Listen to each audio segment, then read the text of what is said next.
అధికారులు అదేవిధంగా సమస్య గురించి రాష్ట్రంలో 33 జిల్లాల నుండి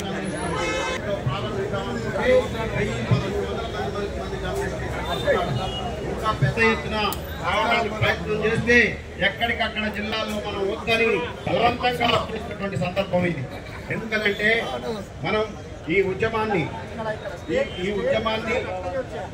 ఈ రోజు సమస్యల పరిష్కారం కోసం స్థాయిలో ప్రయత్నం చేశాం. అయ్యా హెల్త్ కార్డులు ఇవ్వండి, ఎక్రిడేషన్లు ఇవ్వండి, ఇళ్ల స్థలాలు ఇవ్వండి అని గతంలో ఉన్నటువంటి కేసీఆర్ ప్రభుత్వం మనకి అనేక వాగ్దానాలు చేసింది. ఎన్నికల ప్రణాళికలో ఇళ్ల స్థలాలు ఇస్తామని, ఎక్రిడేషన్ ఇస్తామని, హెల్త్ కార్డులు ఇస్తామని చెప్పింది. కానీ ఇవ్వలేదు. కేసీఆర్ గారి ప్రభుత్వం ఇవ్వలేదు. కాబట్టి మనకి వచ్చినటువంటి ప్రభుత్వం ఇస్తుందనే ఆశతో మొత్తం ఈ జర్నలిస్టుల ఉన్నది.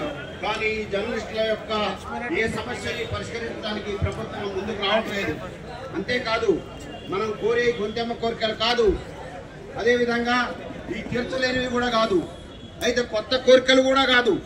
మనం గతంలో ఏదైతే ఉందో ఎక్రిడేషన్లు, ఆ ఎక్రిడేషన్లు ఇవ్వండి సారు అని అడుగుతున్నాం. మంత్రుల చుట్టూ తిరుగుతున్నాం, ముఖ్యమంత్రి గారిని అభ్యర్థించాం, మనం అందరినీ కోరినాం. మన కోరినప్పటికీ వాళ్ళు ఇంతవరకు ఇవ్వట్లేదు. దప్పదప్పాలుగా ప్రతి 3 నెలలు దాన్ని పొడిగిస్తూ వస్తున్నారు తప్ప ఎక్రిడేషన్ కార్డులు ఇవ్వడానికి సిద్ధపడటం లేదు. ప్రధానంగా ఎక్రిడేషన్ కార్డు అనేది ఏవి ఆర్థిక భారం పెడితే మొత్తం రాష్ట్రంలో ఉన్నటువంటి 25,000 మంది జర్నలిస్టులకి ఎక్రిడేషన్ రావడానికి అవకాశం ఉంది.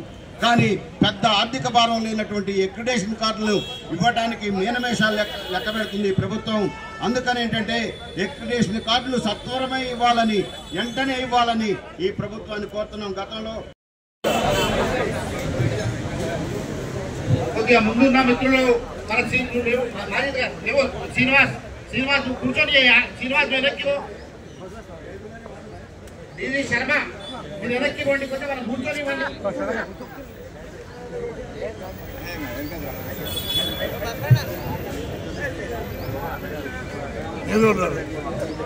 మన ఇండియన్ జర్నలిస్ట్ యూనియన్ జాతీయ కార్యవర్గ సభ్యులు అల్లూరి సత్యనారాయణ గారిని ఆహ్వానిస్తున్నాం. ప్లీజ్ ఎన్నిక ఉన్న మిత్రులు కొద్దిగా వాలంటీర్లు వెళ్ళండి ప్లీజ్. హెచ్చుకే మిత్రులు కొద్దిగా వెనక్కి వెళ్ళి అందరినీ కూర్చోబెట్టాడు. ఇబ్రాహిం నిల్చోబెట్టమని చెప్పుకుంటారు. నమస్తే. ఎక్కడ వాళ్ళు అక్కడ కూర్చోండి ప్లీజ్. ఇంకా చాలా మంది మిత్రులు దగ్గరలో ఉన్నారు కనుక ముందే మీరు ఎక్కడ మీ స్థలాన్ని పదిలం చేసుకోవాలని కోరుతున్నాను నేను.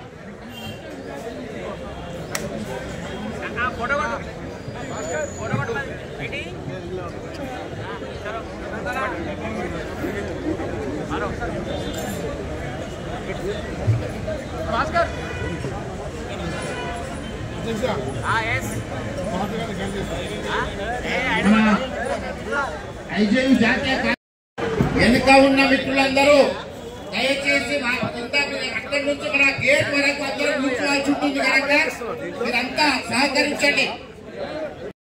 ఇళ్ల స్థలాలు ఇచ్చారు, అదేవిధంగా జీవోలు ఇచ్చారు 242, 243. కానీ అమలుకు నోచుకోలేదు. 300 గజాలు ఇస్తామని రాజశేఖర రెడ్డి గారు 242, 243 జీవో ఇచ్చారు. ఇచ్చి స్థలాలు కొన్ని చోట్ల ఇచ్చినప్పటికీ అవి ప్రభుత్వం మనకి జర్నలిస్టులకు హ్యాండ్ ఓవర్ చేయడంలో మీనమేషాలు లెక్క పెడుతుందని మనకి ఇప్పటి వరకు ఉన్నటువంటి సత్యం. అందుకని ఏంటంటే ఇప్పుడు రాష్ట్రంలో ఉన్నటువంటి ప్రభుత్వం మనం ఈ రాష్ట్ర ప్రభుత్వాన్ని ఏమి మనులు మాణిక్యాలు అడగట్లే, సమస్యల్ని అటెండ్ చేయడానికి ప్రయత్నం చేస్తుంది. ఒక్క జర్నలిస్టుల సమస్యలు తప్ప. కాకపోతే మనం అందరు కూడా దయచేసి కొద్ది రాగాలి. అందరు కూడా ఏమని తీర్మానించుకున్నాం, ఈ రాష్ట్రంలో ఉన్నటువంటి జర్నలిస్టుల పరిష్కారం కోసం ఈ ప్రభుత్వం మీద ఒత్తిడి చేయాలనుకున్నాం. ఈ ప్రభుత్వాన్ని మార్చడానికి కాదు మనం ఇక్కడ కూర్చుంది, మన సమస్యలు పరిష్కరించడానికి. ఈ ప్రభుత్వాల మీద యుద్ధం చేయడానికి కాదు మనం కూర్చుంది, మన సమస్యలను పరిష్కరించమని అడగడానికి కూర్చున్నాం. న్యాయబద్ధమైన ధర్మబద్ధమైనటువంటి మన సమస్యల పరిష్కారం కోసం మనం వెలుగెత్తి గొంతెత్తి చాటాల్సినటువంటి బాధ్యత ఉంది. మా మీద, మా రాష్ట్ర నాయకత్వం మీద విపరీతమైనటువంటి చిన్న పత్రికల నుండి యూసుఫ్ బాబు గారు, అశోక్ గారు, తర్వాత శ్రీనివాస్ రెడ్డి గారు, వయోధిక మాజీద్ గారు, వీళ్ళంతా ఉన్నారు. మహిళా జర్నలిస్టులు కూడా వచ్చారు, ఉర్దూ జర్నలిస్టులు వచ్చారు. వీడియోగ్రాఫర్లు, అదేవిధంగా ఫోటో జర్నలిస్టులు అందరూ ఈ కార్యక్రమంలో పాల్గొంటున్నారు. ఇంకా సగం జిల్లాలు కూడా రాలేదు ఇక్కడికి, ఇంకా పెద్ద ఎత్తున తరలి వస్తున్నారు. ఈ కార్యక్రమాన్ని మీరు జయప్రదం చేసి మన ధర్మాగ్రహాన్ని ప్రభుత్వానికి వినిపించేలా, కనువిప్పు కలిగించేలా ఈ పోరాటం ఉండాలని, ఆ విధంగా ఈ ధర్నా కార్యక్రమాన్ని ప్రశాంత వాతావరణంలో టీయూజే వాళ్ళు కూడా మనకు సపోర్ట్ వచ్చారు. వద్దిల్లాలి టీయూడబ్ల్యూజే, వద్దిల్లాలి టీయూడబ్ల్యూజే. పరిష్కరించాలి జర్నలిస్టుల సమస్యలను వెంటనే, పరిష్కరించాలి జర్నలిస్టుల సమస్యలను వెంటనే.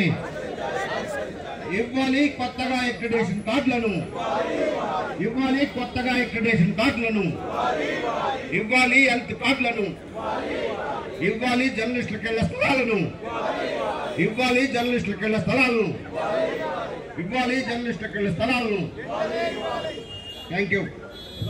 మహాధర్నా కార్యక్రమానికి